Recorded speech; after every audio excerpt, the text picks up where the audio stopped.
हाँ, तो आज हम अच संधि प्रकरण के अंतर्गत सूत्र संख्या 40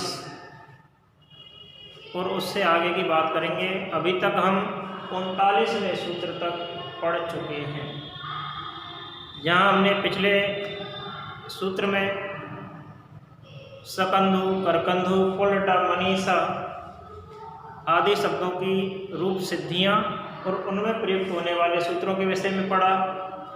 आज हम फिर से पढ़ते हैं पररूप संधि के विषय में कि पररूप आदेश किस स्थिति में और हो सकता है। तो सूत्र है ओमांगोश्च। ओमांगोश्च, तो ओम सूत्र का विकर्ण होगा ओम और आ। ओम और आ सूत्र का अर्थ है कि अवर्ण से परे ओम अथवा आ विद्यमान हो तो पूर्व प्लस पर दोनों ही वर्णों के स्थान पर एक पररूप आदेश होता है। दोनों के स्थान पर क्या होगा? एक पररूप आदेश होगा। अर्थात हम लिख सकते हैं कि अर्थात यदि पूर्व में अवर्ण के पश्चात, अर्थात यदि पूर्व में अवर्ण के पश्चात ओम अथवा आ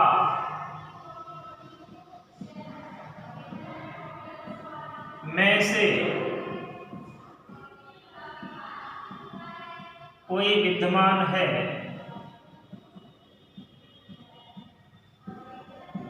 तब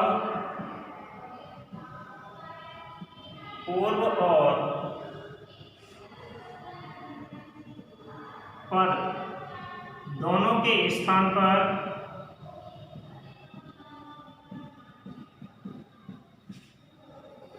एक पररूप हो जाता है। एक पररूप हो जाता है। ठीक है, यानी जब पूर्व में अवर्ण है और उसके बाद ओम अथवा आ में से कोई एक है, तब पूर्व और पर दोनों के स्थान पर पररूप आदेश हो जाता है। अर्थात जैसे हम पढ़ते हैं सिवाय प्लस, सिवाय प्लस ओ नमः, सिवायो नमः बोलते हैं कि नहीं बोलते हैं? सिवाय प्लस ओ नमः। तब ऐसी स्थिति में क्या होता है? तो हम देखते हैं कि यहाँ पूर्व में क्या है, हमारे पास अकार विद्यमान है। सिवाय शब्द में क्या है? अकार विद्यमान है। और इधर हमारे पास क्या है? ओम। क्या विद्यमान है? ओम प्लस नमः, तो ओम विद्यमान है। क्या विद्यमान है? ओम विद्यमान है। तब इस स्थिति में क्या होगा? इस अकार और इस ओकार के स्थान पर केवल ओकार ही रहेगा। आपको यहाँ से हटा दिया जाएगा तो हमारा बनेगा फिर क्या? शिवायो नमः।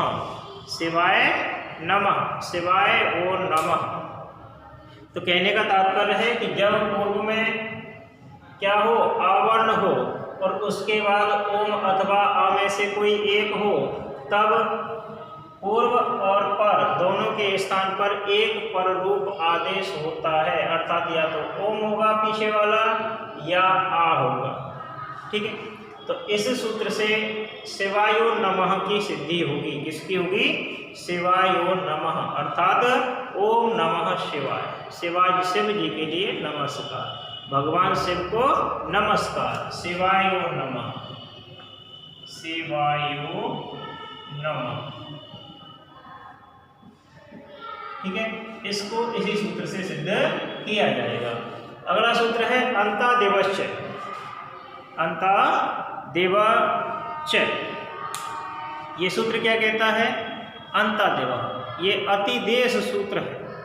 तो अंतादेवश्च सूत्र कहता है कि एक आदेश जो किया जाता है, यानी जो हम एक आदेश करते हैं, जैसे कहते हैं पूर्व प्लस पर के स्थान पर एक हो जाता है, पूर्व प्लस पर के स्थान पर एक हो जाता है, तो एक आदेश जो किया जाता है वो कहाँ होता है? पूर्व के अंत के समान और पर के आदि के समान होता है। यानी कि जैसे यहाँ हमने देखा सिवाय, तो पूर्व का अंत क्या है? आ है।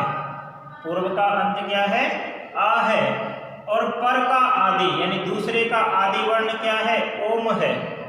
तो इनके समान आदेश होता है, अर्थात पूर्व के अंत के समान यानी इसके आधार पर, और अंत पर के आदि के समान यानी इसके आधार पर आदेश किए जाते हैं। जैसे हम पढ़ते हैं शिवे ही, शिवे ही यानी हे शिव, ए ही इधर आओ, यहाँ आओ। तो शिवे ही शब्द को इसी सूत्र से क्या किया जाएगा? सिद्ध किया जाएगा। तो हम लिख सकते हैं कि पूर्व के अंत के समान यानी पूर्व के अंत के समान और पर के आदि के समान आदेश होता है, और इसी के अनुसार व्याकरण में कार्य किए जाते हैं। जैसे शिव प्लस ए ही,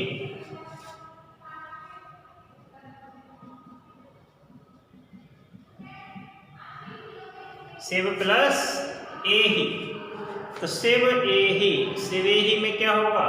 शिव आकार है, ए ही में क्या है? ए है। तो इनके आधार पर कार्य होगा, अंतिम आकार और आदि एकार के स्थान पर। तो अंतादिवश्य सूत्र से क्या होता है? अंतादिवश्य सूत्र केवल इसी बात को बताता है, अंतादिवश्य सूत्र केवल इसी बात का द्योतक है कि जो आदेश किया जाता है, एक आदेश, वह पूर्व के अंत के समान और पर के आदि के समान होता है। जैसे शिवे ही शब्द है, ठीक है। तो इस स्थिति में क्या होगा? शिव आ और ए के स्थान पर केवल ए, आ और ए के स्थान पर क्या होगा? केवल एकार होगा, पर रूप आदेश होगा। तो हम सूत्र लिखेंगे कि अंतादिवश्य, अंतादिवश्य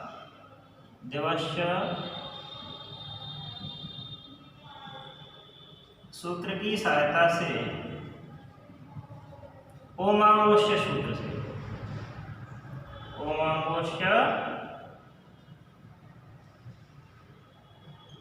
सूत्र से अ प्लस ए के स्थान पर ए पर रूप आदेश हो जाता है।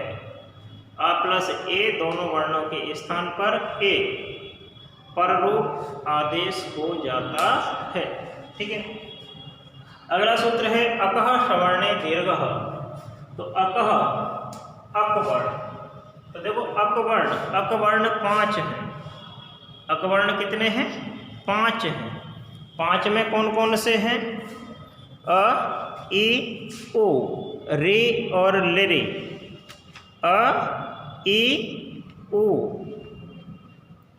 रे और लरे, ये क्या है? 5 अकवर्ण हैं। तो सूत्र कहता है कि अक से परे अच, अक से परे सवर्ण अच, सवर्ण अच से तात्पर्य है समान वर्ण। ह्रस्व हो सकता है, दीर्घ हो सकता है। विद्यमान होने पर पूर्व और पर दोनों के स्थान पर दीर्घ एकादेश होता है। कौन सा आदेश होता है? दीर्घ एकादेश होता है। तो हमने माहेश्वर सूत्र पढ़ा, आई और री, ठीक है। तो देखो 2 माहेश्वर सूत्रों से हमें अकवर्णों की प्राप्ति होती है। अ, ई, ओ, न, रे, लरे, क। तो अक का तात्पर्य है यहाँ से यहाँ तक वर्ण, ठीक है। अंतिम वर्ण को गिना नहीं जाएगा, तब हमारे पास रहता है अ, ई, ओ, री और ल। ये अकवर्ण है। क्या है ये? अकवर्ण। ये क्या है? अकवर्ण। तो अकवर्णों की संख्या 5 है। ये ह्रस्व हो सकते हैं, दीर्घ हो सकते हैं, ठीक है। तो हम लिख सकते हैं कि जब अक प्रत्याहार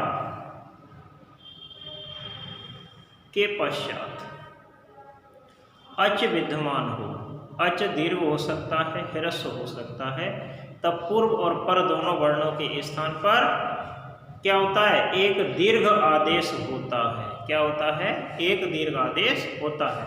तो हम लिख सकते हैं अर्थात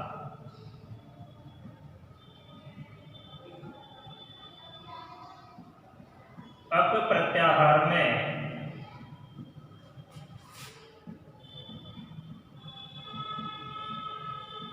पांच वर्ण अ, ई, ओ, री, लृ, ठीक है, आते हैं। अतः इस सूत्र के अनुसार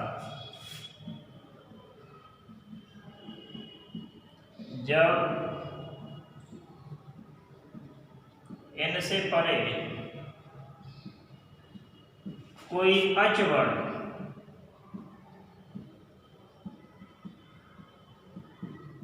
हो तो, अतः इस सूत्र के अनुसार जब इनसे परे, किनसे परे, इन पांचों से परे, जब इनसे परे क्या हो, कोई अच वर्ण हो तो पूर्व और पर दोनों वर्णों के स्थान पर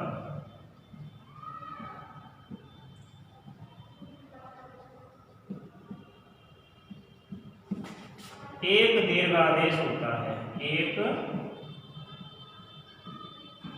दीर्घादेश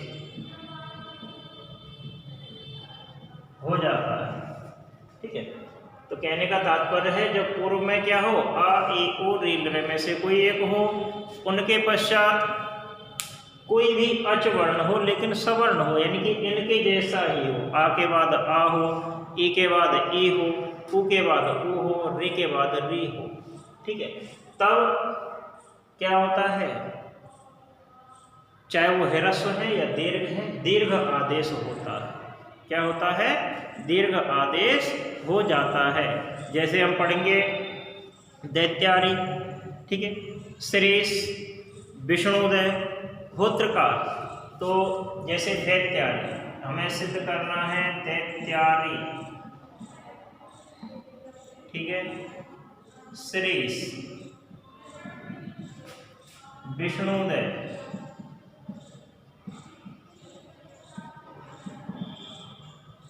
और होत्रकार,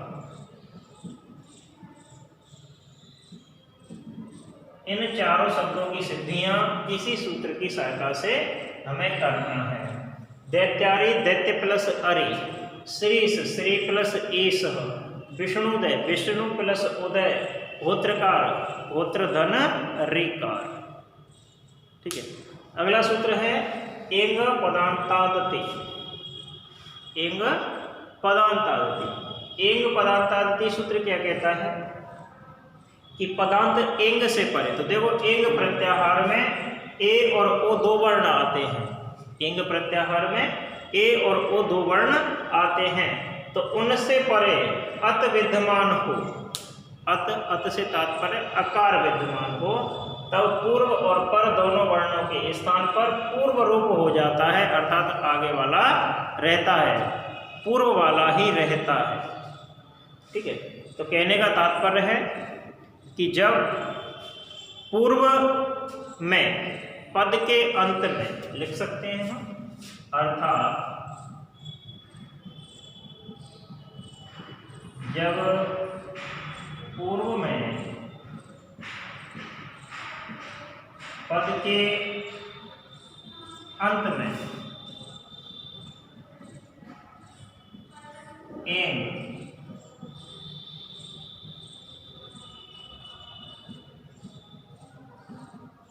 प्रत्याहार का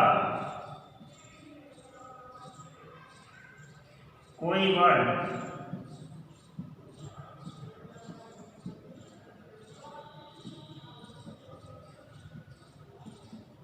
विद्यमान हो, जब पूर्व में पद के अंत में इंग यानी ए और ओ में से कोई वर्ण विद्यमान हो और उसके बाद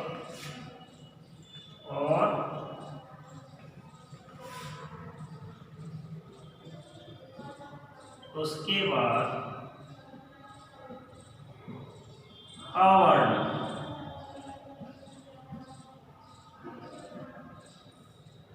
विद्यमान हो, अवर्ण विद्यमान हो, तब क्या होगा? पूर्व और पर दोनों वर्णों के स्थान पर, तो पूर्व और पर दोनों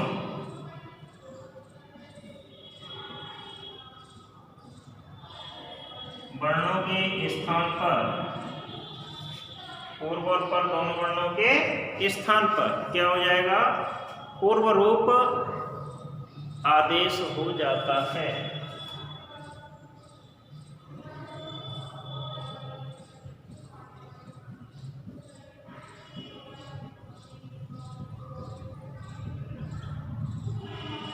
दोनों वर्णों के स्थान पर क्या हो जाएगा? पूर्व रूप आदेश हो जाएगा। जैसे मैं कहूँ हरे वह, हरे प्लस अ, हरे प्लस अ, तो देखो हरे प्लस अ,